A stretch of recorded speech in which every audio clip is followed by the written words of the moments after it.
عن أبي هريرة رضي الله تعالى عنه أنه قال سمعت رسول الله صلى الله عليه وآله وسلم يقول جعل الله الرحمة 100 جزء فأمسك عنده 99 جزءا وأنزل في الأرض جزءا واحدا فمن ذلك الجزء يتراحم الخلق حتى ترفع الفرس حافرها عن ولدها خشية أن تصيبه رواه البخاري.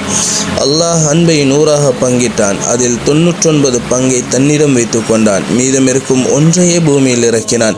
இந்த ஒரு பங்கினாலேயே படைப்பினங்கள் யாவும் பரஸ்பரம் காட்டுகின்றன, பாசம் கொள்கின்றன.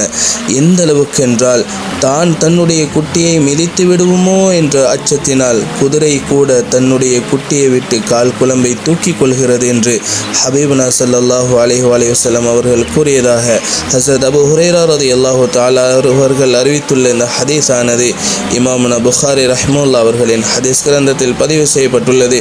இன்று செவ்வாய்க்கிழமை பிறை 12 துல்காதா மாதம் ஹிஜ்ரி 1445.